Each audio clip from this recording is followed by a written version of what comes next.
Everybody, welcome to This Board Game Life, episode number 85, titled, I Can't Do That, Dave.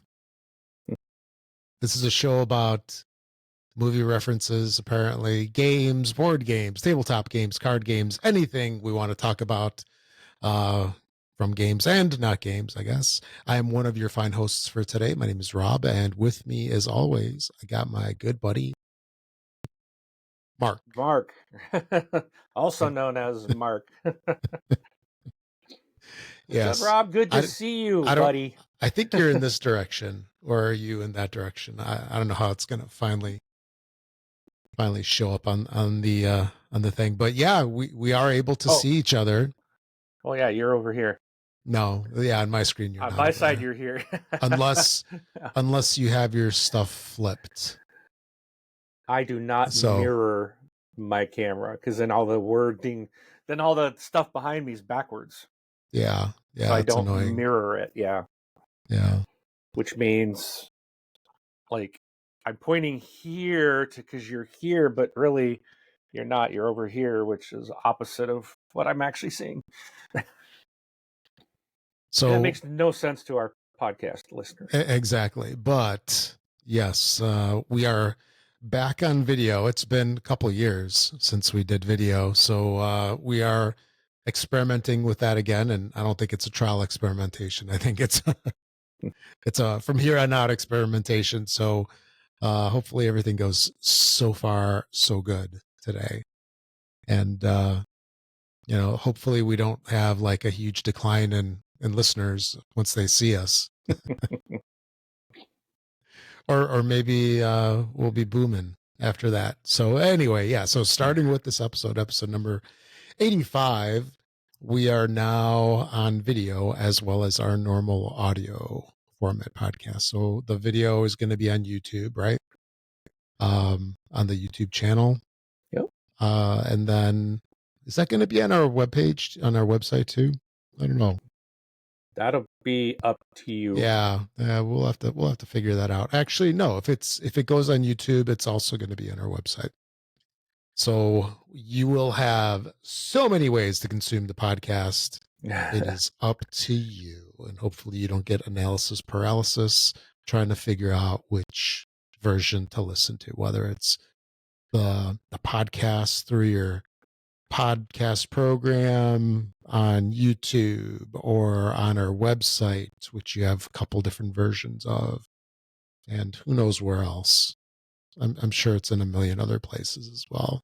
I'm working to get us at the end cap of the Walmarts across the country. Okay. Yeah, sounds good. Sounds good. Oh, look, this Board Game Life on the end cap at Walmart. How about that? Yeah, how about that? We're everywhere. But yeah, so now we have the video podcast in addition to the audio podcast. And then Mark's been doing a fantastic job with unboxings, playthroughs, and reviews. All three of those are all video, available on our website and on our YouTube channel. Just in case you don't know, it's This Board Game Life is the .com. Yeah, and that's our channel there on. Is it a channel? Yeah, it's a channel on YouTube. Yes, on YouTube it is a channel. Yes. There's so many names for stuff, right? There's channels, there's spaces. Well, we also have a Facebook group. Yeah, that's true. We do, which we haven't pimped out yet. No.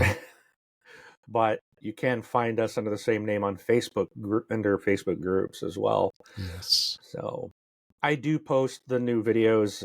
I post the link to YouTube there on that page as well. And, feel free. We had a really good community on our other show. And in our group, that was a lot of activity going back and forth with the community. So maybe we'll get some activity going in the Facebook group and talking back and forth. So yeah, that was always fun. Yeah, maybe we need to figure out where we're going to concentrate everything, because sometimes by having too many options, it's too much like fracturing, or you're spreading yourself too thin across so many places. But oh well, yeah, Facebook works. Because we've got Discord too, and like you can leave, it's like you can leave comments on our website, and you can email us, and it's a lot of different places. But just like, subscribe to the YouTube channel and comment there. How about that? Yeah, sounds good. That'd be the best. Yes.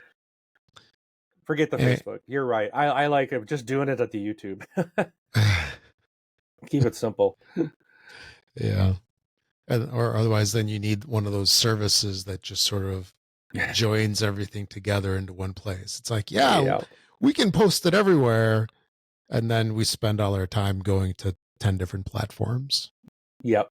Yeah. It's easier. And everyone uses YouTube, so. Exactly. Yeah. And we're too old to do the TikToks and the what is it, the chat, the snappy chatty thing, and we're not doing all that garbage. Snapchat. I don't even tweet, It's like I YouTube all the time. That's it. Mm-hmm. So actually, that reminds me, we do have Twitter as well. I don't use it, so I used to be pretty active on there years ago. Sorry, X. Then yes, now formerly known as Twitter. Yeah. Or the social media platform formerly known as Twitter. Yeah, I just never used it. I never understood it. I'm like a noob, and I'm too old to understand all the media, the social media stuff. So yeah, Facebook and YouTube make sense to me. Nothing else does. Yeah. So anyway, and wherever you're hearing this now, that might be a good place to continue hearing it. That right? Too, because that works. So great job, Mark, doing those videos that you've been doing. We got, how many do you have up there? Like 6, 7, something like that. I think that's probably about right. Yeah. There's been some, what do you call it? Growing pains. Of course. And but let's see, I have put a total of what? Oh, I think I got more than that. So I did some unboxings. Just a quick kind of recap of what I've done. Some unboxings for Star Trek Star Realms, Survival of the Fattest, Skyrise. Watch that one if you haven't seen it. It's the premium edition of the game. It's gorgeous. I did an unboxing of Tower Up, Worms, the board game, First in Flight, Finca, Hadrian's Wall, and yesterday I just released, under this new format of us switching platforms, I did an unboxing of Plunder, A Pirate's Life. Love that game. I actually did my very first playthrough. I did a solo run of Hadrian's Wall, which is also on there. Now, quick note on the Hadrian's Wall. The video is an hour and a half long, but in an hour and 7 minutes, the wireless mic that I had bought to use, it broke. The receiver actually, I don't know, something happened to the receiver and it stopped working, and I didn't notice it. So the last half hour of that video, there's no audio. So it turned into a wireless soundless mic. Exactly. So I had to return it, and then I actually purchased a much better, much more expensive, higher quality mic that I'm using now, and that's much better. So, but so just there was that little audio snafu. I thought the mic died. I just thought the battery died, and that was not the case. So the hardware died. It happens. Yeah. So those are the things, and I've got some more unboxings planned, definitely over this weekend, and I might try to do another playthrough of something solo, and so we'll see. But yeah, subscribe to This Board Game Life YouTube channel, and you'll know when all those videos go up, and then also send emails to contact@thisboardgamelife.com. You got to think about it, yeah. And I want all of you to flood Rob with set up your studio. We want to see you doing reviews and playthroughs and stuff like that. Flood him with it. Demand that he get on it. He wants to do it. The north, it's not really Northeast Campus. It's just, I guess, the East Campus. The Midwest Campus. You're the West Campus. Yeah, Northwest Campus. But yeah, it's been a while since I did those. There were quite a few that we had posted. Um, Actually, not all on this channel. They were on a store's channel as well. But it'll be cool. It'll be fun to get that stuff rolling again. I know you're having a lot of fun with it, Mark. I'm And really enjoying it. So, yeah, no, I get it. I, I know the draw. It is fun. all right. So So, anyway, so y- you good to move on? yep, All right. absolutely. So what have you gotten to the table?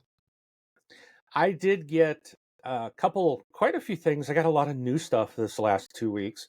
So I did play Survival of the Fattest again with some friends this week. It has turned out to be a really, it's a game that's cutesy, but it can be cutthroat, and it actually is quite a meaty game that really does require some thought and some planning, and there's more to it than meets the eye when you first play it and you first look at it. You're like, oh, it's a cute little foresty creature game, and yeah, there's every character plays different. There's more to it, and every time I play it, it's like I have more and more fun, and it gets, I'm getting like the knowledge, like there's more levels to the game that you get to find as you play. I also mentioned I did a solo run of Hadrian's Wall that I did on screen, and that was really fun. That game is interesting because it's like every time you play, you can play it so differently every time. There's so many options in that flip and right game, and I really do enjoy that a lot. Got to play more Skyrise. This is a very popular one with my game group and one of my Very all-time nice. favorites. Yeah. So check that out on the YouTubes as well to see my unboxing of that and why this game looks so amazing. And beyond the looks of the game, the table presence, the gameplay itself is fun. It can move. It's a fairly quick game. I think 4 players. I think you can play in about an hour and a half. And I don't know if you maybe think that's a quick game, but for 4 players in an auction game, that's at the long end of it. You if you have people that know what they're doing, I'm talking 90 minutes is with the teach, of everybody learning the game. So you're probably less than an hour and a half on a game of Skyrise. Then I got introduced to some new games this week, new to me. Kemet, Blood and Sand. So this game, when I first saw it, one of my game people in the game group of mine posted it in our Discord and said, "Hey, I'm going to bring this if anyone wants to play." He threw up the video on how to play, so I was looking at it, trying to prepare myself, so I kind of had an idea of how to play before we got to the table. And I went into it thinking this doesn't look very interesting to me. And I walked away from it going, "Man, that was a lot of fun." Hmm. Kemet Blood and Sand it's an excellent game. The thing about this game is like I feel you really have to know all of the power tiles. I don't remember the exact term of what they're called, but there's like these power tiles, I'm going to call them, that you can get. And knowing which ones to get, when to get them, trying to beat others to them, makes it for a very interesting game. You're seeing what kind of power types people are going to go for based on the pyramids they're building, and it really makes it a very interesting game. You're trying to outdo each other and outbeat and guess what someone else's. Your neighbor might be trying to go for the same power, or maybe they're not. And then there's the different levels of the powers. So I know, like, I played this not knowing what all those were and still had a good time. But I think the key to this is to really understanding and learning what all of those powers do. And then you can really have a killer good time in this game. So, really neat game. Hmm. Finally Yeah. got to play. Kemet is a Oh, classic. yeah, Yeah. and I can see why. It really is a very interesting game. Yeah, and All right. the original here, I just looked it up. Yeah, it came out about 10 years before Blood and Sand. And Blood and Sand was Yeah. what was that? Just a couple years, like 4 years ago or something?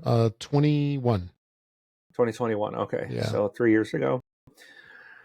Yeah. Oh, My understanding was that what Blood and Sand was kind of like, not a sequel, but kind of just an improved version of it, oh, okay. of the original. Could be. I don't Yeah. know Yeah. anything about the original either. So just played this one, and You it just wasn't know that really it's good. fun It was fun. and Enjoyed it. you likey. I do. I'll probably Yeah. ask him to bring it again sometime in the future. You can bring your copy when you order it. I haven't ordered it. I'm trying to Resist. behave. I don't need to buy every Resist. game I play. That's because I played one yesterday. I'll talk about in a minute. That I'm Okay. like, I even looked it up. I was like, no, I can always ask. Hey, let's play this again. Yeah. But I'll get to that one in a minute. Okay. So one I've been wanting to play for a very long time. I finally got to the table. Was Nemesis Lockdown, and I love Nemesis. I'm waiting for Nemesis Retaliation, which is going to come out next year. I have backed that. I never bought. I didn't have any Nemesis until someone brought the first game, just called Nemesis, to game night one night. We played it, and I fell in love with the game. And at the time, I couldn't find the original game anywhere. It was just like out of print type of thing. And this is a game done by Awakened Realms. Got a lot of miniatures, but it's Alien, the board game. I mean, you couldn't.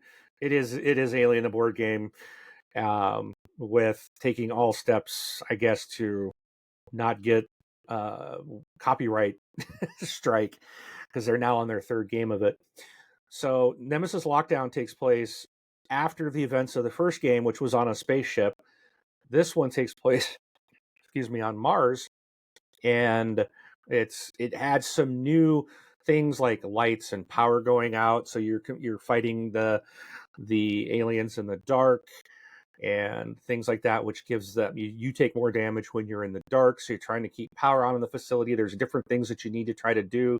It does have that whole cooperative until it's not cooperative objectives. You have a corporate objective and a personal objective, and you've got to pick one. And it could be like be the only surviving member at the end of the game. So it still has that type of tense action, and it's tough. It's hard. And we played this week. We had 5 people, and 3 of us died. One person locked themselves, completed their goal, got themselves into the isolation chamber, and there was another person who did not complete their goal, but they survived. But they were on the base, but the base didn't. The base survived. There was a final. So like you send this signal out, and basically it alerts the company, and the company sends in basically this cleanup crew, and you don't know what this contingency is going to be at the very end of the game. So you could have escaped in an escape pod or a cargo sending system, they call it, but it's like an escape pod, or you could get yourself in the isolation room, or there's one where all survivors like get killed. So this guy went in the isolation chamber, and then the contingency at the end of the game was when this crew showed up, they killed everybody in the isolation chamber. So he thought he was safe, and then he died.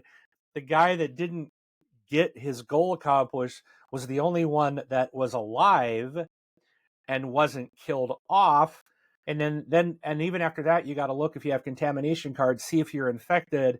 And if you're infected, then there's steps you go through to see if you die or you live. And it's just crazy. Like this game has so many levels of like you could be successful in your objectives, you could survive, and you could still die, still lose the game. Okay, moving on. I played something called, I'm assuming it's Bullet Heart because it's bullet and then they have a heart symbol at the end of it. And then there's also one called Bullet and it has a star symbol at the end of it. So I'm assuming that the name is Bullet Heart and Bullet Star. We played Bullet Heart. It's like this animated kind of Japanese animation type of game, but it's a bag. You're drawing these symbols and chips from this bag, putting them on this board, and I don't even know how to describe it, but you have to, based on the number on the chip you pull out, determines where it goes on the board, and then you have these abilities that you can fire off in the round to remove some of these things. Because if a chip gets, like a poker chip gets to the bottom of the board, then you're taking a shot. It's a bullet, and then you're taking a shot, and you can, if you get hit like 5 times, then you're dead.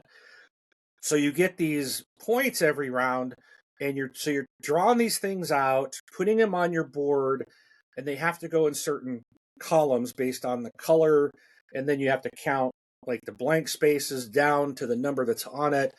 And then so you're also trying to use abilities that you have to try to clear that board out and keep it as empty as possible. And all of this, you got 3 minutes. There's a 3-minute timer. Okay. And you have 3 minutes to do this, and that's it. And then anything like left in your bag at that point, at the timer goes, you just have to place. You can't use an ability to clear. You just have to start placing. And if you're taking hits, you're taking hits. So it was like stressful, but it was fun. I really enjoyed that game. Also got to play Root. This is something I have heard about. It looks like there's so there's bullet and then heart symbol, and there's a bullet with a star. Right. Yeah. So it's that's what I was saying. Bullet heart and bullet star. Yeah. So it is the symbol that's part of the name. Right. Yeah. So that's why I'm just calling it bullet heart. Yeah, because it's that way in BGG too. Yeah, it has the symbol. Yeah, it's funny. So, but interesting game. I did like it. It was something unique, and not a fan of that, that type of art style. Just not an anime person, but the game was a lot of fun.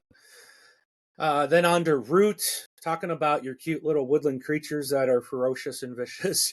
I did get a chance to play Root, and I played as the cats. And I was like losing pretty badly, and the other two people were doing really well. And then near the end, I somehow made a comeback, and I thought I might have had a chance to win, but nope, I did not. And but it was still a fun game. I'm looking forward to playing it again. I really did like the way this game plays, and everyone's doing completely different type of gameplay. And my thoughts were like, how are they able to, and I guess there's like 17 different races or characters or whatever you want to call them, that 17 different types of critters, and it's like they all play different. So how, like, the mad genius that's going on for someone to figure out how all these can come into the game, not break the gameplay of all these various factions, and still keep adding to this. It's impressive. Really, really fun game, and I look forward to playing that again. Yeah, plus you don't have like one animal that is like ridiculously overpowered, right, compared to something else, and like the intricacies of it's just crazy. It's playtesting, right? The amount of playtesting that they must be doing on this is insane. A lot of tweaking. Yes. I got to play another new game for me, is Abyss. And this was, again, one of the gamers in the group said, hey, I can bring these games.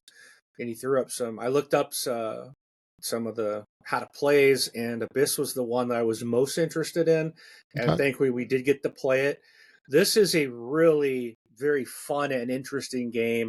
This is the one, it's like, I kind of like, maybe I should buy this. It came out 2014, so it's not new. No. But it's absolutely fantastic. And I don't even know how to explain this game. But you have, like, on your turn, you have like 3 options, and you all basically start out by doing I think it's called development. I don't know. You're trying to get these what do they call them? Recruits or allies? Yeah, I think you're gonna collect allies. So that's you can start collecting allies on your turn. But when you go through the deck, you got to flip a card over. You can't take it. You have to go all the way around the table to see if anybody wants to recruit that particular ally first. And you all have like these pearls. That is your money. That's what you're using to buy these allies. But you are the last one to get a say. So if it's like a high-powered or high-numbered one, it's probably going to go pretty quick. And then, so the first person to buy it pays 1 pearl. Then I flip another one on this row, and I think you put out 6 or 7 cards before it ends. But then, like, the next one might be a 1. So if nobody wants it, then it comes to me, and I have the option of taking it for free. So it's a benefit. I don't have to pay for it on my turn, but everyone else gets first dibs on everything. So once you have enough allies, and at the end of that, all the allies left in the row, they move into their allies section. It's like the next part of the board, and they get all put into their same colors. And then what'll happen is you can, on your turn, instead of going down that recruiting the allies, you can just take a stack of cards from any one of the allies and add it to your hand. And then the other option then later is once you have enough of these allies in your hand, you spend those cards to get these lords, which have the victory points. So it's almost like you got to go through 3 stages to get the cards that give you points at the end of the game. And then with those, you can actually buy locations, which can give you additional points at the end, but then you got to be careful because some of the lords will give you ongoing powers or abilities. Some are you use the ability as soon as you take the lord. So it's a lot of fun. It was very interesting game. This is one. It's like I think I'm gonna end up buying this one. This is one I kind of want in my collection. Compared to like Kemet, Blood in the Sand, that's one. It's like I don't feel like I need it because I would play it with the group that has it. Yeah. Abyss is one I'm like, I could play this with others, as well. Mm-hmm. It has I can take this with outside of that more hardcore gaming group and play Abyss with others, and then it would behoove me to have the game. So probably going to try to find this one. Hopefully it's not hard. Came out, like I said, 10 years ago. Yep. But Abyss, fantastic game. And one thing about this one is it's got a bunch of different box covers. So it's the same game inside, but there is a series of different box covers. So I don't know, if you get it online, you might just get the luck of the draw. Oh, unless they have them spread out by box cover design. But yeah, when you go into the store, then you can get your hot hands on whichever one you want. Although at this point, I don't know how many different versions they'll have in stock. Yeah, I don't know. So, oof. I see some stuff I see one here on, I don't know what that is. That's not the board game. That must be an expansion. And it's in a metal tin. Boo! Boo! Go away with that. So I'll have to do some digging, but this one is one I can see getting on my list. And then lastly, I got to play more Clank Catacombs with my group. So we played Abyss and Clank Catacombs last night, and got to introduce two gamers to Clank that haven't played it, and it was great. They really enjoyed it. It was a good time. So, and it's Clank. Of course, it's a good time. So that's it. That's what I got to play. All right. And so here we'll move on, cover the news real quick before we get on with the main topics. So here, you got most of these. Why don't you do your first two? Then I got mine in the middle. Okay, it's like a Rob News sandwich. Okay, my first one really is not much. It's just if I love Dice Throne, and Rob knows I buy everything Dice Throne. Oh yeah. I have everything. I'm all in on the Kickstarter for the X-Men, and I think it's X-Men and Deadpool that should be shipping here, I think in December, like next month. I think it's about to ship. And then they just released another one called Outcasts And I'm like, of course, all in on that one. And now they've talked about they're going to launch a Dice Throne digital. And so right now we're one person away from 5,000. Why am I saying we're one person away? I'm not part of the group. They are one person away from having 5,000 people following this Kickstarter, and it hasn't even started. So you can look for the Dice Throne digital on Kickstarter and hit the notify me on launch and become follower number 5,000. But this and these guys are right out of Washington. I just noticed. I might have to take a road trip and go find their studio and say, "Hey, let me in. I want to see everything." You're like, I paid for half this building. That's right. I'm press, baby. Let me in. Yeah. So I'm all over this. I don't care what it is. I'm buying it. Insta buy. It'll be an insta back all the way. Give me everything. Yeah. All platforms. Give it to me. So just if you're interested in Dice Throne digital, check out the Kickstarter and click the notify on launch so that you'll know when that goes available. Should be sometime soon. Let's see. My next one, if you are familiar with a game called Point Salad, or maybe you've heard of Point City, well, I got good news for you. Their Flat Out Games is making another point game, and they're giving you a larger playground in Point Galaxy. So this is going to be crowdfunded in early 2025.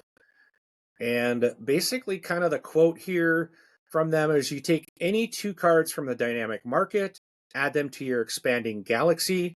As you place cards, create solar systems by arranging planets in numeric order, and earn bonuses by collecting suns, asteroids, moons, rockets, and research projects to score the most points. The game includes more than 140 unique double-sided planet space cards, so you can create a completely different galaxy each time you play. And I already know I'm going to back this. I didn't get Point City. I don't know. I really love Point Salad. Point City didn't seem as interesting to me, but for some reason, Point Galaxy just sounds awesome. And if I'm getting that one, I'll probably okay, I'll buy Point City too. Yeah, you're like, I can't have only 2 of the 3. Exactly. Yeah, so I get it. Now, the one nice thing about these, though, is that it is a small form factor box. Yes. So you can have all 3 in less than half the size of most games, I would say. True. Exactly. True. Yeah. So and then from the same team, they are coming out with another game early next year.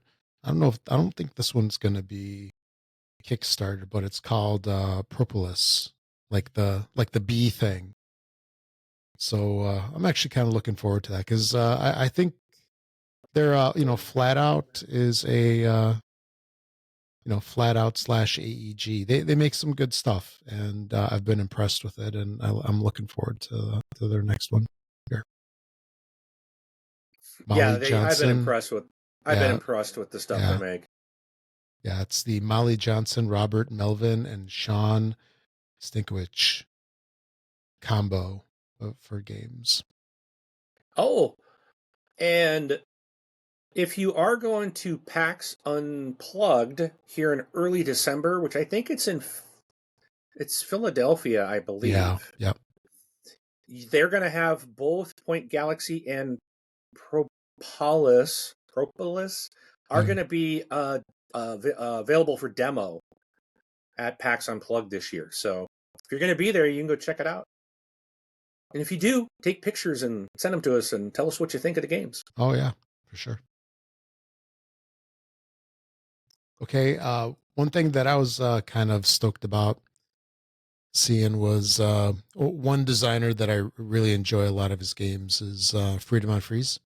So he often partners with Rio Grande here in the United States, and Rio Grande is coming out with 2 of his games next month in December. So basically, you can probably see them in stores late December, early January.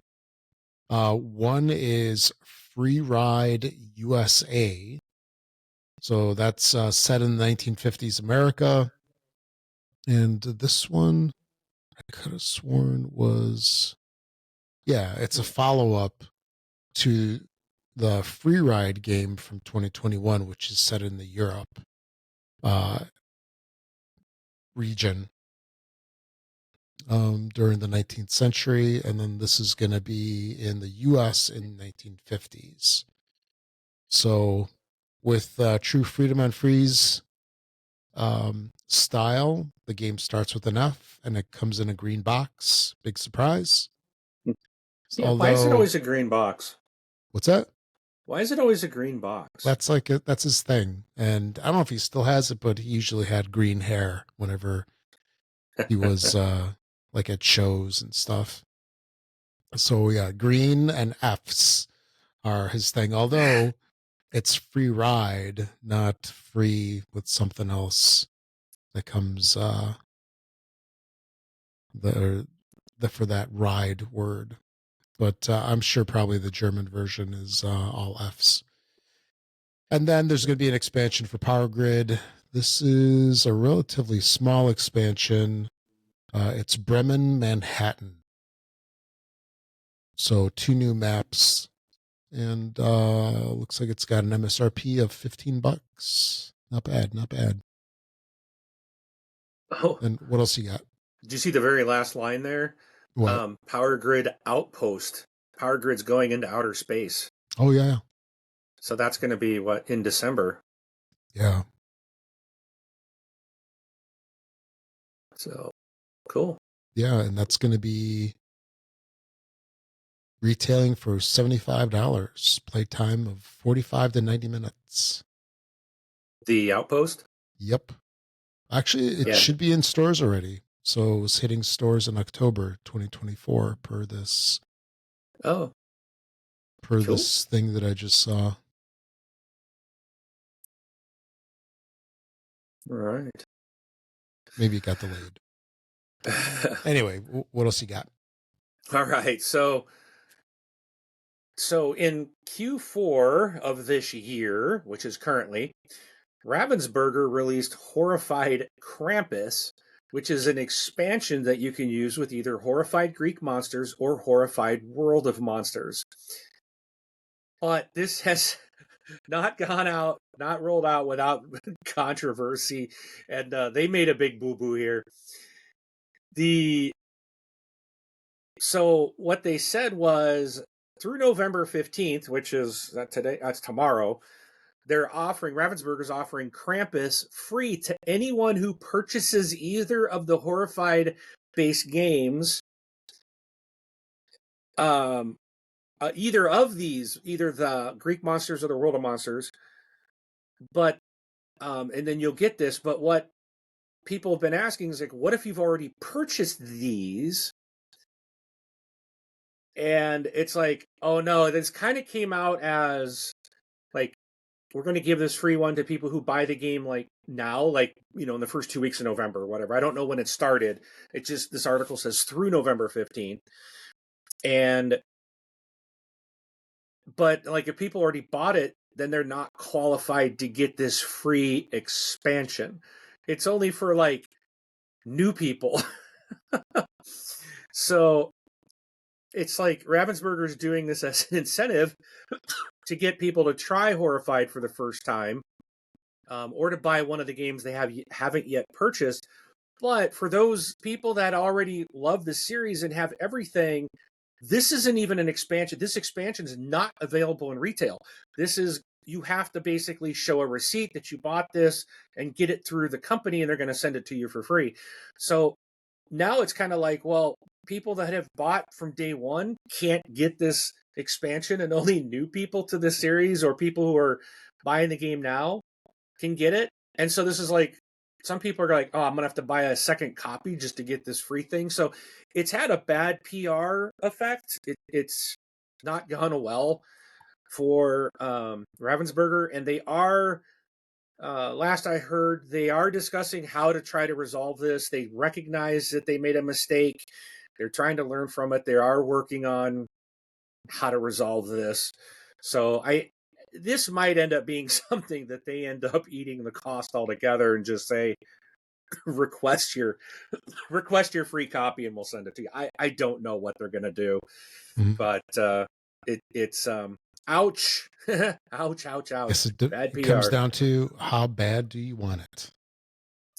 Yeah, but it is bad PR for, because these games, the Greek game came out last year. Greek Monsters. And the World of Monsters came out in August of this year. So for them to kind of let this stuff go out in a couple of months, well, one was a year ago, and now they're saying if you buy this Greek Monsters now, we'll give you this free expansion. Well, people are like, what if I already bought the Greek Monsters? Right? So the requirements are to buy the Greek Monsters or the World of Monsters. Both have already been in retail. But if you buy it right now they're going to give you this free thing. Yep. So fans of the games are going to buy these as soon as they come out. It's like a way of saying, again, the way it looks. And I got to be careful how I say this, because remember well, I went down this path once before with River Valley Glassworks, right? It has that, it kind of has that look that the company wasn't considering the fans of the franchise who buy everything and are going to want everything and already have these games because these games have been out to purchase. Now, prior to the holiday, you're going to throw an incentive out to bring in new people, or maybe to bring in those people that maybe haven't bought these yet. But you had to have known those people that bought everything are going to want this, and this isn't retail. It's not available for them to get, and that presents a big PR problem. So, I'm very curious to how they're going to remedy this, and we'll see what happens. Maybe they'll just realize, okay, we need to print more and put it in retail. I have no idea. Maybe they'll do that. So, well, I mean, just looking at it from like a different perspective and playing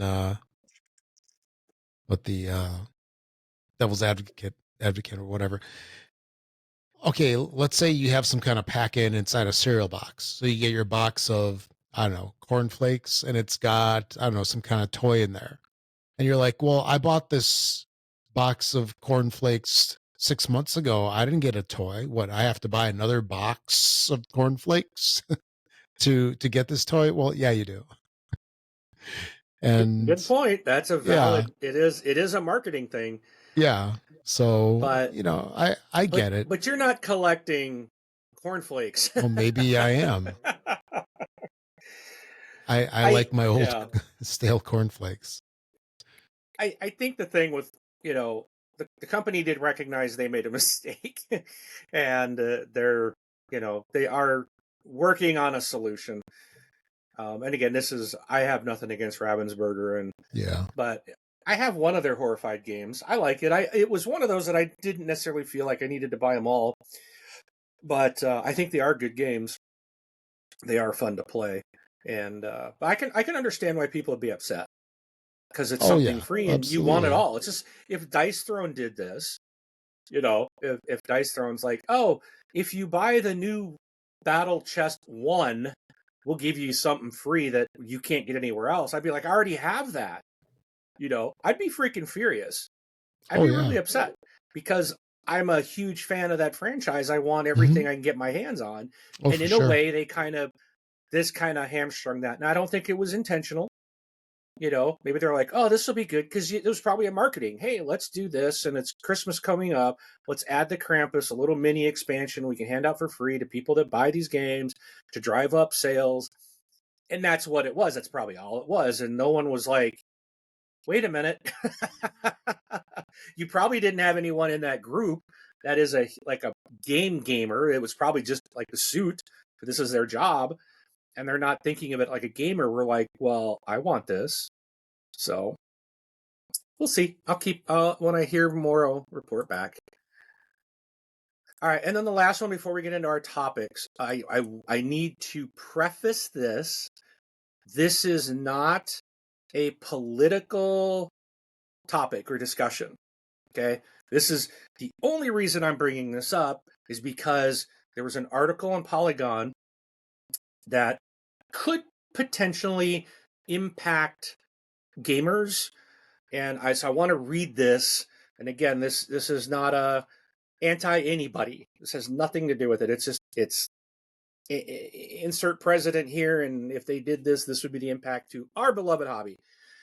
So the article was about with President-elect Donald Trump has promised that he's going to put tariffs on countries for products being sold in the U.S. Okay, and it seems as if there's some panic going on through the tabletop industry. There are concerns because a lot of our games, especially the stuff that we back on Kickstarters and crowdfunding or GameFound and whatnot, a lot of these are made and put together in China. So there's a lot of concerns about increases of 20% on all foreign goods, with targeted increases of 60 to 100% on goods imported from China. So with a lot of tabletop games, books, miniatures, and other things like dice, there's been a lot of concern about how is that going to impact games. They're already pretty expensive, especially, Rob and I know all too well. Every time we're like, I got notified of another game. I got it back. Yep. And they want 100 and what? They want 200 and what? 300. Here, take my money. So there's concerns that this stuff could get a lot more expensive. So what do you think, Rob? Is there some, what are your thoughts on it? No, I mean, I understand, everybody's concern. Until stuff happens, we don't know. And I don't know how helpful it is to just sit there and think of like what could happen, right?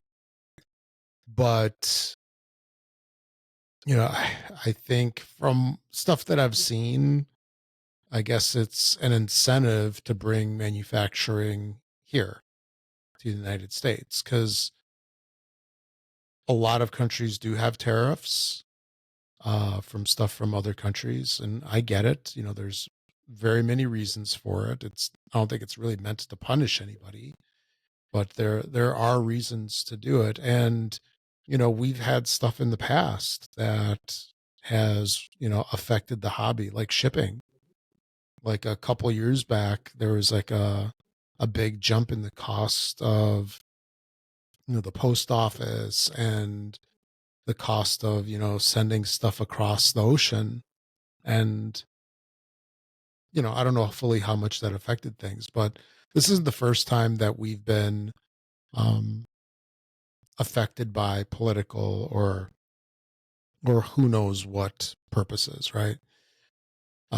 Tax, um, shipping, cost of gasoline, all that stuff, cost of raw materials, the cost of resin affects the plastic pieces, wood pulp or whatever can affect, paper and cardboard and stuff like that. I mean, this is the stuff that happens. And I don't know if it does go through like how they're talking, maybe the alternative is, it's not the end of the world, but maybe the alternative is, like the Ludofact factory that's in Indiana, maybe they scale up and companies start using them more. I mean, I don't know how busy they are, but there are alternatives, and there's a lot of really great games that are not published in China either.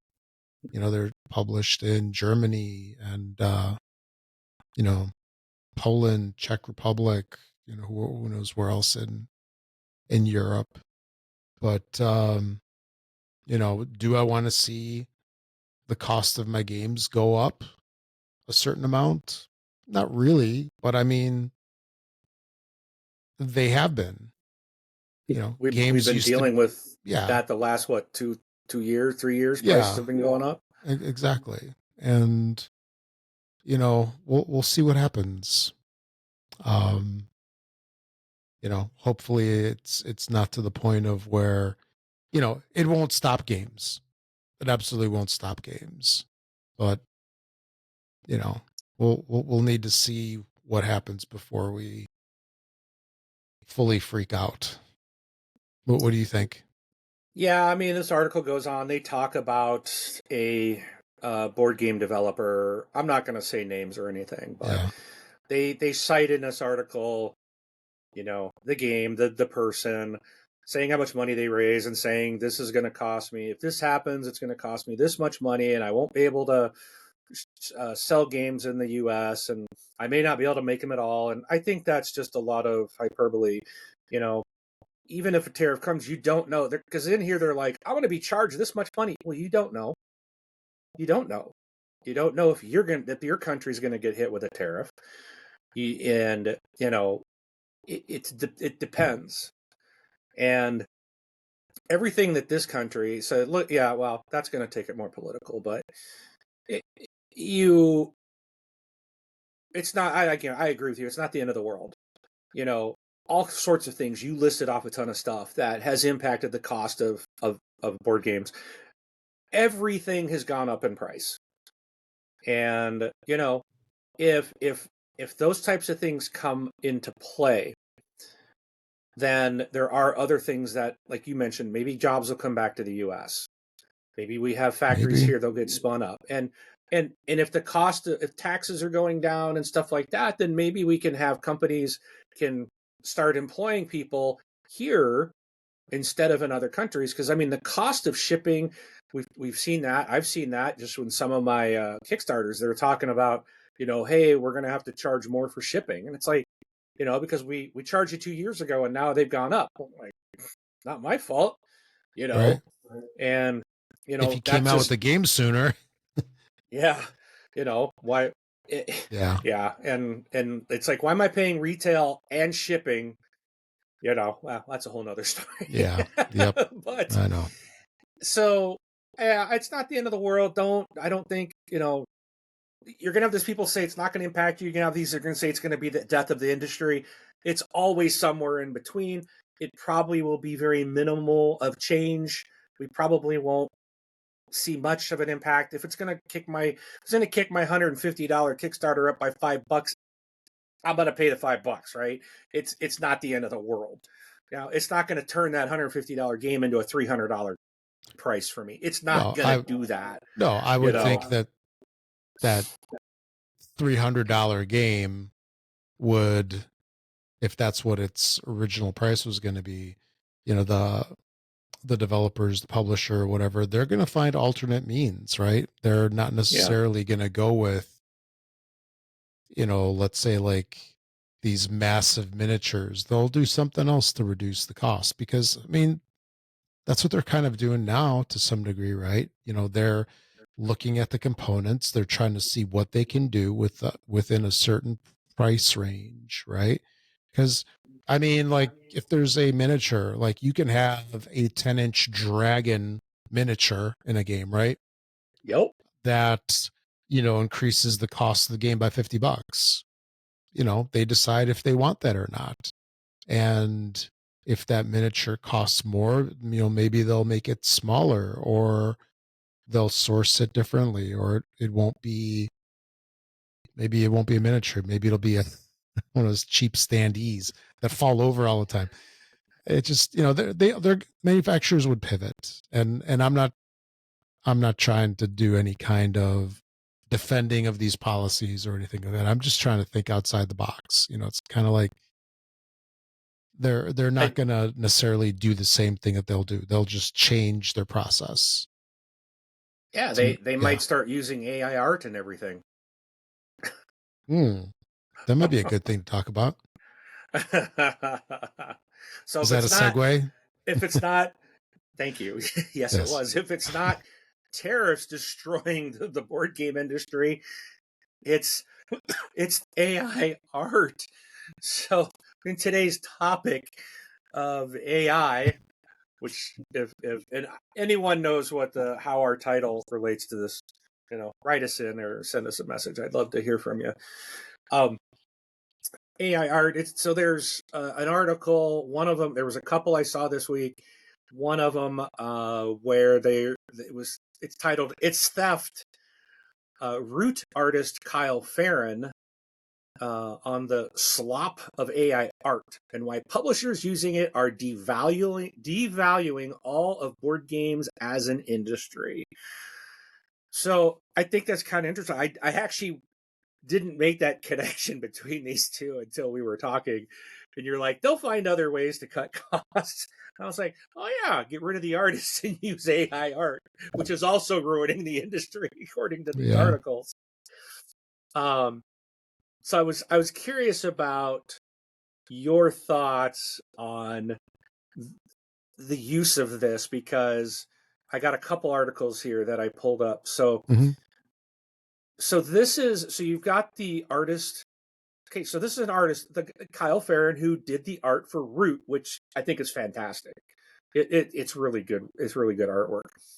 So he's talking about from an artist viewpoint, they're going to be taken out of work. They're concerned that AI is basically going to remove the artist, and then we're going to not really get the quality, the personalized art. It's just going to all be AI generated, and how good is that? You're probably gonna have people on both sides.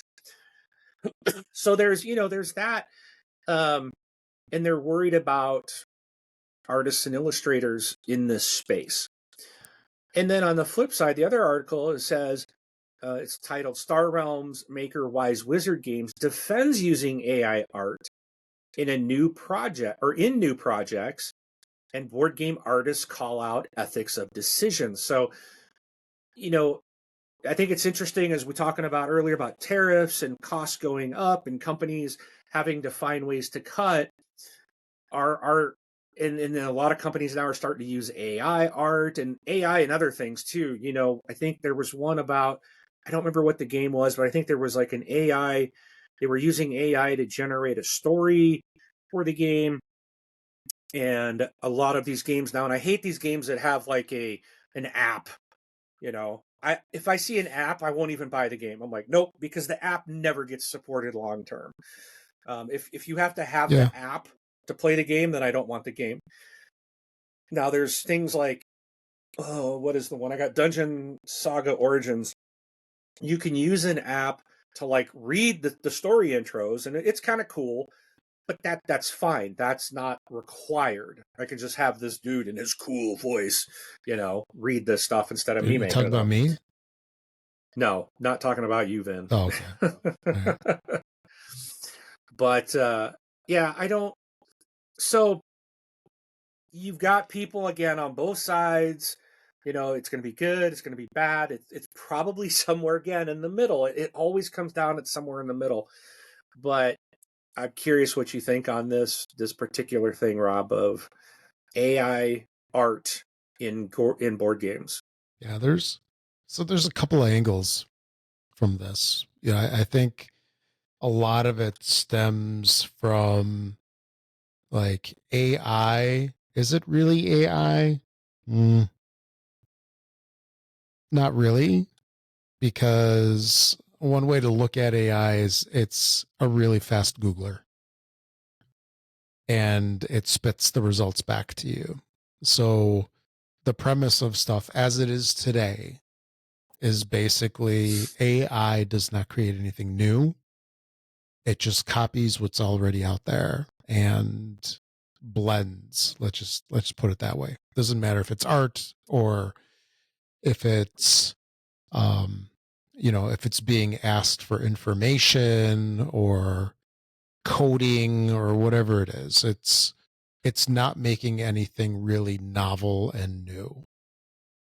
And as part of that, people feed in information, and then that's what it's using for its basis. So technically, if you have art of some kind, like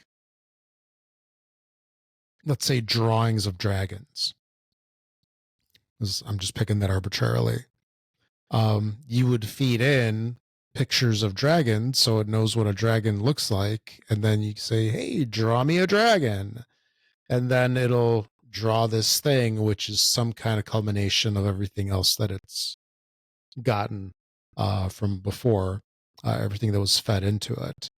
So one thing that people are kind of not happy about is that they're saying that it's sort of like a form of theft, plagiarism, whatever you want to call it, because it's not really making anything new. It's taking somebody's work and then, you know, modifying it to some degree and then saying, here's your image. Now, that is kind of an interesting rabbit hole that you can kind of go down with this, because eventually, and I think we're kind of there now, eventually it's going to have its own stuff as part of the pool. Do you know what I mean? It's like, so you fed it pictures of dragons and now it drew 300 dragons. So now its own dragons are part of that. So it's like diluted. And now, the dragons that it spits out are maybe more AI generated than they were people generated. So, that's one thing that a lot of people are, upset about, because it's like theft of somebody's intellectual property that they did. On the other side, AI is a tool, where you can use it as a tool to give you a base and then you evolve it. So, for example, what's different between an AI generating a dragon and you using a picture editor and drawing a box on the screen?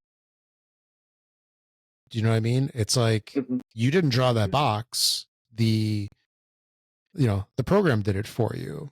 Just one thing is really simple. It's like a simple geometric shape, and the other thing is not so simple. It's more complicated. Picture of a dragon. But, it's like you're leveraging a tool that's doing stuff for you.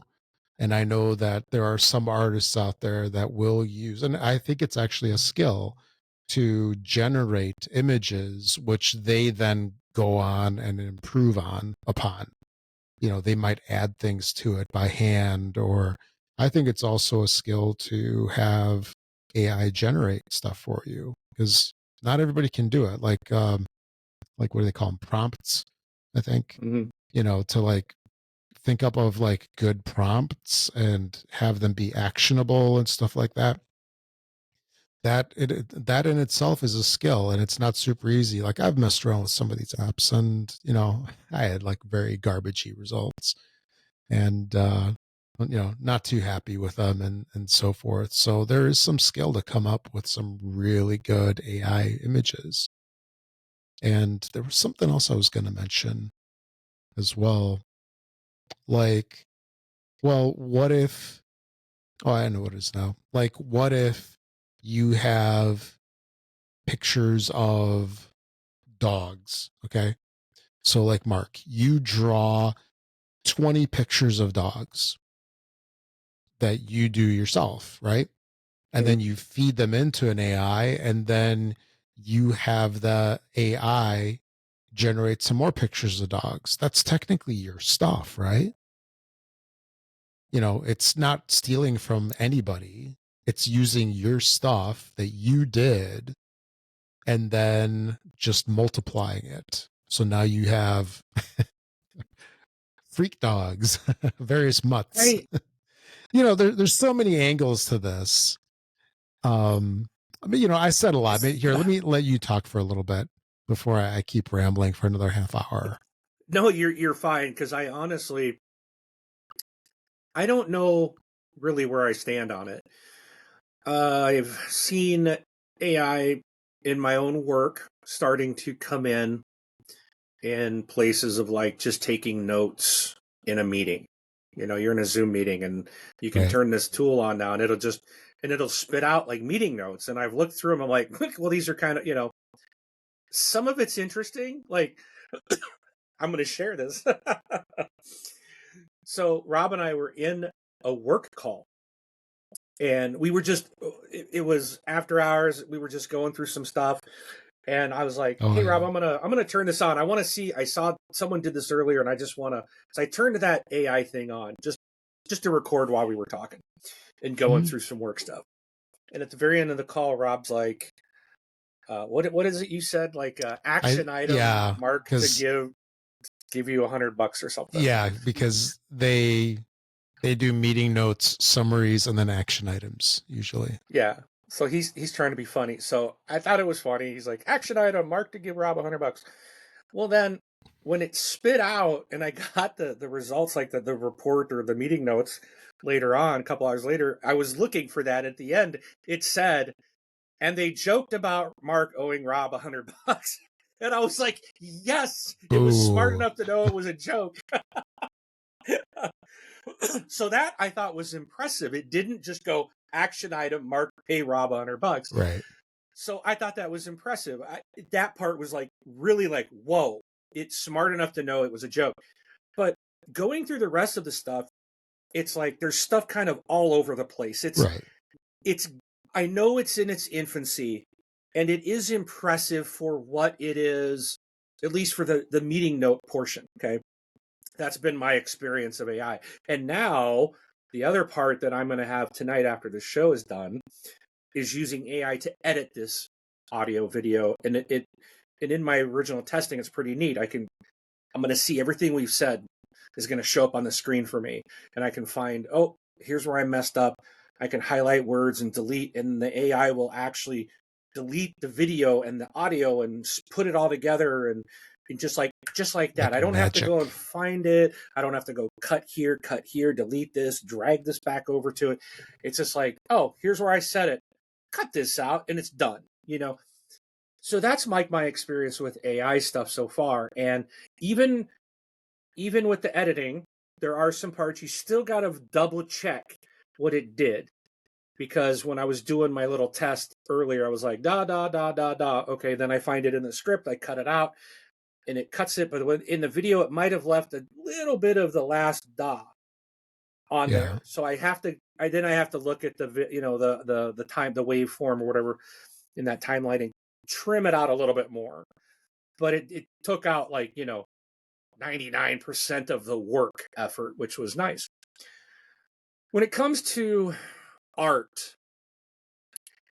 I'm really torn. And as I was reading this article about what this artist said, I kind of feel like at one part he almost proved the point of the companies saying why they're using it, because it's almost like and I get it, he's an artist, so he's probably feeling attacked, you know like No, yeah. I get that. Like if AI is going to take over my job, then I'm going to be pretty PO'd because I'm out of work, right?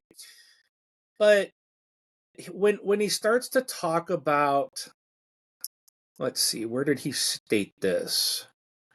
He was talking about, oh yeah, here. He said, so they asked him the question, what would you say to a publisher who, for whatever reasons, say they can't create and publish the game they want without leaning on AI generated images? He says, I'd say don't make it. Don't make it. I'm not going to shed a single tear for somebody who says, if you're running a restaurant and then they raise minimum wage and you say, but we can't afford to be in business if we can't exploit teenagers. Well, kinds of sounds like you don't have a viable business plan. Sorry about that. That sounds like you have a problem. I'm like so just with his statement, I'm just like, okay, I see where you're at. You're coming at it from a very emotional standpoint, which I can understand. But at the same Understandable. time, you're Yeah. like, I'm sorry, fast food places. I'm sure. Well, I don't think you did, but you still worked. I know where you were first working, and I'm sure you weren't making tons of money. I started in the fast food industry. I wasn't making a lot of money. I never felt exploited. I was going to high school. I was my last years of high school. I was also working Yep. at a fast food joint across the street, and I got to make money. I got to save up. It wasn't a career. I'm not in that now. That is not an exploitative business. And when you're in, and even in the food industry, they're to okay, so this is going to get all political, but I want to just make my point that he's saying, well, you're exploiting people. No, they're not. If they're paying minimum wage, they're doing what's the law. They're paying what the law says you have to pay. And then they go up, and we just went through this here out in the Seattle area a couple of years ago. They put minimum wage up to $15 an hour and said it was going to solve everything. Nobody was taking the jobs. They were like, oh, we need this. And then they do it, and then no one wants it. Now we're up to $17, $18 an hour. Just in a matter of a couple of years, it's gone up a couple of bucks. It's like, this just, if you're running a fast food business and you now have to pay your employees all this much more, and the cost of food has skyrocketed, it's not just that the minimum wage is raised, it's everything. The cost of business of doing everything has gone so high that it's not feasible for you to be in business. And that's not necessarily that you have a bad business plan. And it's not that you're exploiting people. They're trying to make the money. So his example, let me put it this way. I could say, well, I'd say don't hire the artist. I'm not going to shed a single tear for someone who says, you know what? Oh, wait, am I reading that right? Yeah, if you're running a board game company and the artist demands money, but you say I can't afford to be in business anymore, so I'm going to use AI art to cut the costs, does that mean they don't have a viable business plan? No, they're allowed, so they could either go out of business because they can't afford it, or they can cut costs where they can. And some companies will see AI as a potential cost savings to allow all these other people to keep a job and stay hired. Or you got to pay the artist, you don't use AI, you can't cut costs anywhere, so you just fold and now everyone's out of work. Which is the better option? So, I kind of like using his own words against him. He could be that exploitive teenager, so to speak, in his own example. So is he keeps saying, okay, don't use AI, otherwise you're a terrible company, but if they don't do it, then they can't afford to stay it, so everyone's fired because he doesn't want to stop getting a paycheck. Now, again, I get it. I understand where he's coming from.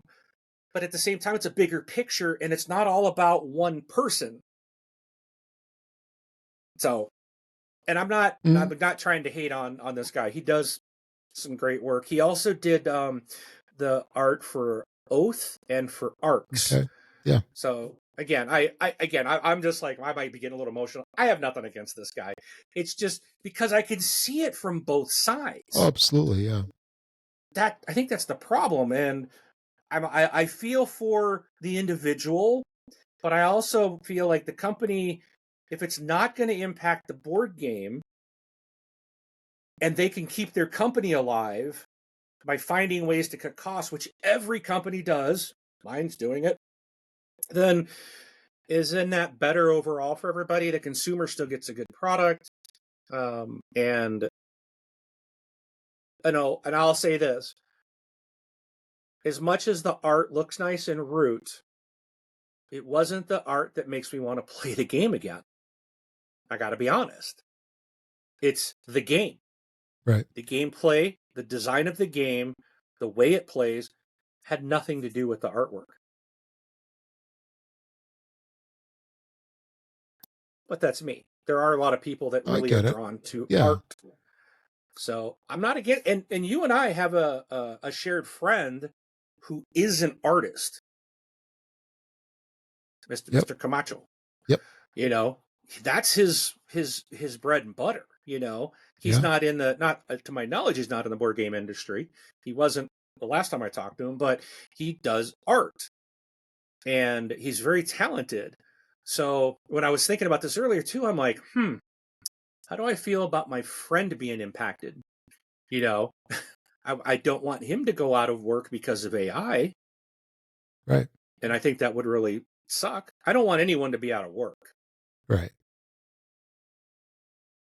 But and I hope that the company Wise Wizards, the other article, um, I wanted to read. I didn't get a chance to come up with this one, what they were saying about it.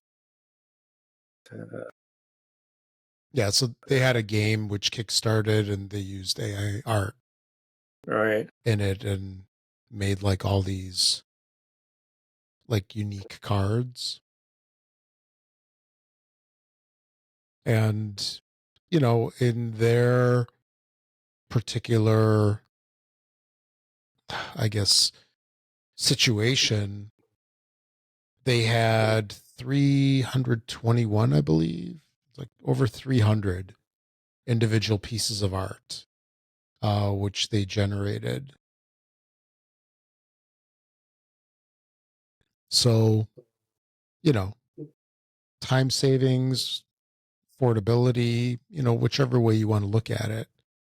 Um, you know, they're using it as a tool to generate a particular project and bring it to life.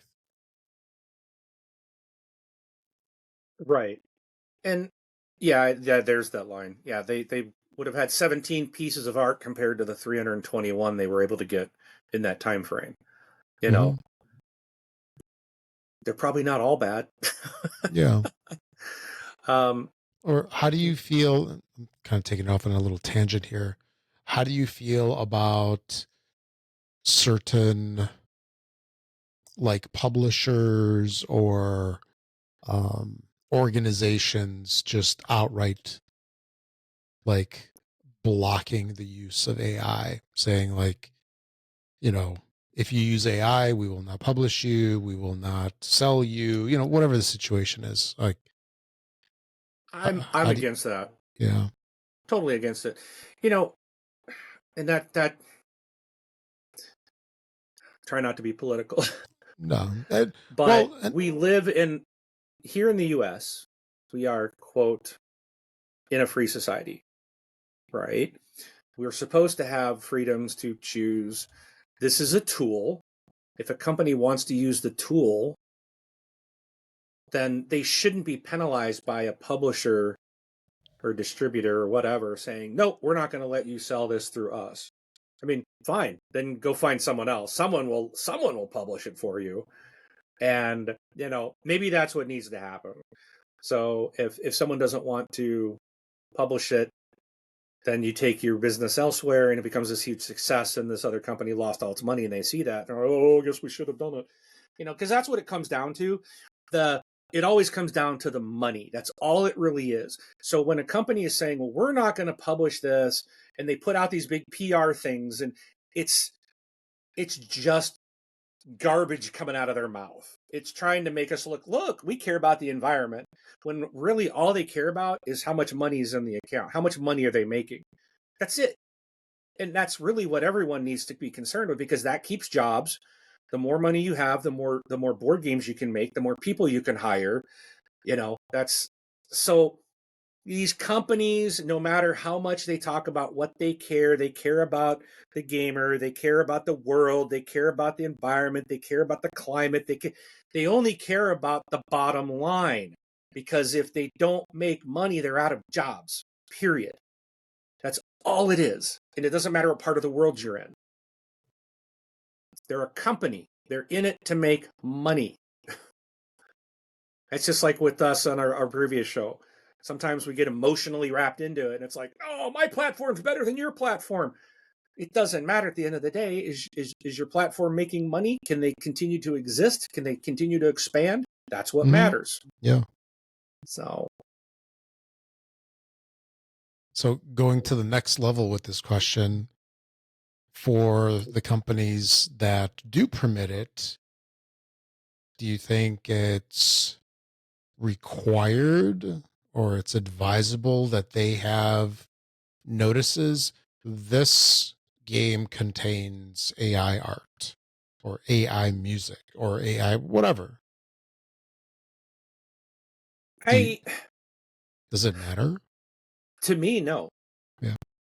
I I think it's interesting, and I probably could be a real outlier because, and I think I'm probably an outlier on that because I'm newer to the board game world, and I know we talked recently about it's nice to see artists getting recognition, like at Barnes and Noble, I think it was. Yeah. That on their website they're Oh, it was listing designers. Designers were. the designers. Okay. Yeah. So I mean, so we're not even recognizing the artists at the moment. We're finally recognizing the designers. And I think you can't recognize everybody. That's why there's credits, at the end of a movie. That's why the book, usually at the back of the book, you probably have the credits of everyone that worked on the game. That's just, you can't put everybody's name on the box, right? So, but the games are being sold based on the gameplay, in my opinion. I look for something that's a fun gameplay or a neat theme.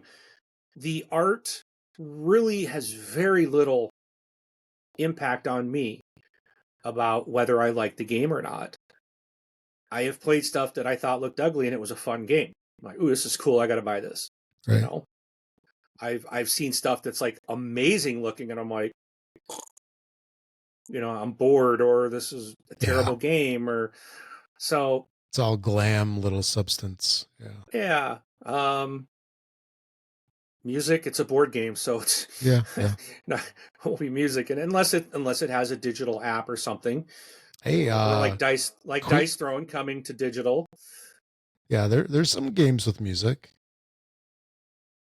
Not very many, but they're there. Well, okay, but no, I know what you're saying though. No, absolutely. And it's just I'm not gonna, when I'm buying a game, I never look at the artist. I never look if it, like, AI means nothing to me in the game. It's going to be maybe the publisher. First of all, it was the publisher. Oh, I like games from this company. And now I'm starting to, I like games by this designer. So I think that's really all that matters. And is what's the gameplay? How many players? We talked about this, I think, on our last show about what attracts us to buying a game. Art's just, and I think I said it there too, art's just not that important to me. Mm-hmm. I like, there's some games I think it does look great. I think Dice Throne, like, their art is amazing. Like, the stuff that they do, I think it looks great. I love it. But it wasn't that drew me to the game originally. Like, it's so people should be able to use AI if they need to. I also think someone who might be like you or me, I got a friend here. His kid wanted to make a board game. So him and his son made a game. And he like printed all these little components. He made a board. I've play tested it. I asked him a while back, like, hey, are you going to crowdfund this? And he's like, I don't know, because he doesn't really know what to do next. And it's not where he would want it to be. He's a dad with his kid. He has a full-time job. He has a large family. He could make use of AI to assist him to get out the game, like on a crowdfunding, and get it out into hands of people. And it's a fun game. He would benefit big time from AI. Maybe a company like a larger company, like a Roxley or a Ravensburger or AEG or something like that. Maybe you don't use AI because you've got the people, you've got the talent. Let's use the talent. But if things are getting so expensive and you've got to try to balance the books, how do you do that? Right. You still got to have those designers. You got to have the big name designers, right? That's kind of like an actor or an actress in a movie. You got to pay them the big bucks, right? Yeah. I don't know if it works the same in board games, but I would imagine the designers, and you always hear certain names a lot, that to me kind of makes me think of like actors in Hollywood. Oh, yeah. So if you got to cut costs, maybe they can find other ways to do it. I'd be all for that. But then, does that mean cheaper quality components? Going back to the way it used to be in the day, and we're still paying that price. Do we want to pay a high price for a board game and get crap components? No. I don't want people to lose their job either, but Yeah. I'd rather one or two than an entire company shut down. Like, people look at this topic and they would really like it to be cut and dry, right? It's It's like not. very simple. It's multifaceted, right? Yeah. There's a lot of positives, a lot of negatives. The people that are in the industry of, making art and such, they might be affected from it, but it could also make their workflow easier. I mean, there's so many different ways to look at it. And AI is not going anywhere. Yeah. It's just going to evolve and probably get into all aspects of our society. And, we can either go down screaming or we can embrace it or ignore it for as long as we can. one of those, or maybe even a combination. Well, But I think for Kyle, he's not going to be out of work. Kyle is too talented. And I think he's going to have plenty of work available for him in the future. Mhm. And I just see AI as, for smaller companies or individuals, it's a great tool for them to use to try to break into the business.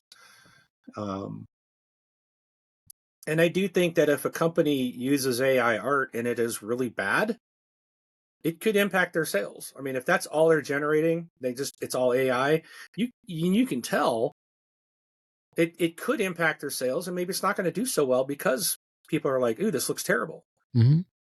I don't, again, like you said, it's always in the middle. It's not black, it's not white, it is in the middle. Yeah. And always complicated. Yes. More so than ever. Yeah. Anyway. I think that's it. Yeah, that's it. All right. Did you have anything else you wanted to talk about real quick, or should we take it out? I don't even know how long this show was. If I'm right, we've been an hour and a half right now. Yeah. So if my button is correct. Yeah, we're an hour and a half in. So I think this was great for our first video podcast. Yeah. So I just noticed I got a blinking light up in, oh, no, I just noticed it's up in the front. That's the recording. In our little windows, Top I see left. it blinking Yeah. at the top left. I didn't notice that till just now because I was always looking down at everything. You're very observant. Whatever. Now you can see me rolling my eyes. Yeah. Well, I think it's a good time to quit, and I've got some AI to play with for editing. Yeah. And fixing, and I got to figure out, I got to move some cabling so I can plug my my mic receiver in so it can. I was looking a little bit ago, I was looking through the guide, the startup guide, and it's like, oh yeah, I do need to plug it in. But again, you plug it into the computer. I was assuming that it was getting power from the USB-C, but it looks like it doesn't power it. Yeah, apparently it's got a data port and a power port. Yep. There you go. So yeah, I found that out with my new Anchor speakerphone that I use. Where I couldn't get it to turn on. I'm like, it's plugged in. Yeah. Why isn't it working? Oh yeah. Look at that. Now I feel bad. I sent that other one back and I gave him a 1-star review. And I saw someone else had the same review. They're like, the thing stopped receiving after a few times. Oh, I guess we need to plug it in and charge it up. Well, blame them for having that it's charging. Blame them for having a poor instruction manual. Yeah, exactly. Well, this one's the same way. It doesn't. There's no words. It's just all pictures. Yeah. It's just all like. Oh, one of those. The international one. Yeah. Quick start guide. All right. Anyways, I had a great time. Okay. Likewise. Hope everyone else did. Let us know what you guys think of the video podcast. And if you're listening to us on audio, you can continue to do it. You're not missing anything on screen. It's just Rob and I talking. So, but feel free to, again, please subscribe and and like the YouTube channel and leave comments and like the videos and let us know. And you in comment there if you want to see something. Just throw a comment up there. Hey, do a walkthrough or this if you have this game. I mean, Rob and I don't get these from publishers. This is our personal library that we have, so keep that in mind.